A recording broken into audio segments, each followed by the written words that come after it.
morning, guys. So I'm here at the Dinagyang 2023 motor show, and this area, by the way, are for the, I think, for the scooters and motorcycles set up contest. So as you can see here, there are lots of them along this part of the road. But today I'm gonna try to review 3 of the Yamaha's scooters and try to compare them, as well as I'll try to do a quick review and test drive. So I'm going to Yamaha booth, which is over here.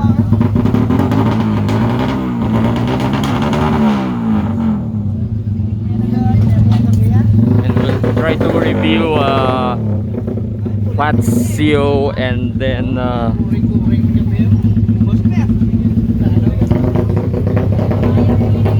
the other one is Gravis.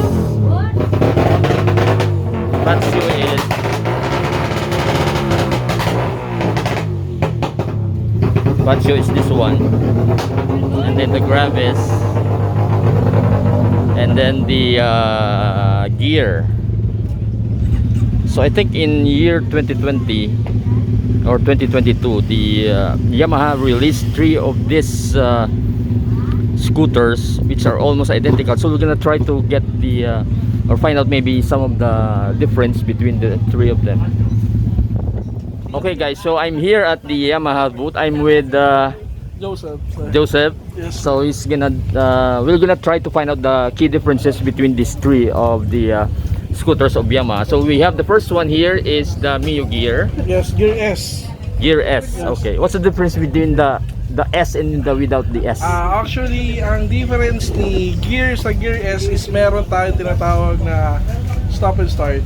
So, yun yung features na parang usually hindi siya makikita sa mga standard models natin. Nasa mga S versions lang siya. Kumbaga yung medyo high-end models natin. Okay. Yes po. And then the other one is the Fazzio. Yes. And then the next one is the Gravis. So basically 3 of them have identical engines, right? Yes po. And all then 125cc. yes. But under the seat, you can see some key differences with respect to the boot area or the compartment. So here, this is the battery. Yes po. Okay, so this is the battery area for the Gravis. Gear. For the gear. Then, And while the Fazzio, you can see that the battery is underneath, and then the tank. Tank is this one. Okay, the tank is here. So, difference po between sa tatlo is si Fazzio yung may Y-Connect. Y-Connect up. Yes. Just like the latest NMAX. Aerox. Okay. Yes po. Okay. And it has a bigger compartment area. Yes, sir. And in the Gravis, we have also a much even bigger compartment area. Capacity. 24 Liter capacity. Yes, sir. Okay. Ito po yung pinakamalaki nating storage box pagdating sa 125 category natin. Sa Gravis. Okay. And then between the 3, we have the Gravis have a digital Yes. meter gauges, and then as well as the Fazzio, Yes. while the gear analog. Yes, sir. Okay. What else? So I can see that there are, of course, as well the tire differences. All tubeless, sir. All tubeless, but the gear has 14 inches, correct? Yes. While these 2 have 13 or 12. 12. Both of them have 12. So the Fazzio and the Gravis have 12, and I think a fatter type of tire, right?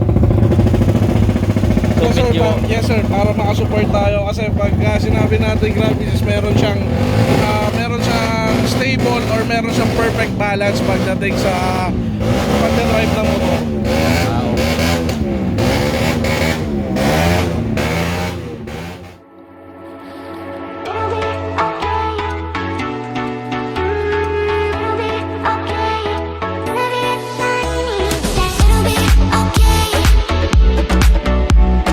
It'll be okay.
siya eh, automatic siya under certain condition naman. Depende sa pickup, sir. Or kaya sa tapos pa-reach mo. Siguro mga after 20 kilometers. Yes sir, oh. Pero madalas na mangyayari niyan sa unang arangkada mo, sir. Mga arangkada yung power Oo, assist. power Additional assist. power yun. Para So, ba parang as if yung kung gusto mo mag-drag race, bibigyan ka ng power. may dagdag siyang boost. Nag-activate siya sir Ayan, sir, pag makikita nag mo naman ano. yun dito eh. Yan, yan mag-i-indicate siya dyan. Ito sir, assist. Makikita mo yung assist na yan. Okay. Pag i-rev mo yan, may iikot dyan. May iikot. Na. Isa. Tapos pwede rin turn off. Ayan, wala na yan sir. Oh. Wala. Mawawala yan. Pang ano lang yan. Pang start lang talaga. Arangkada. Okay. Sige. Thank you.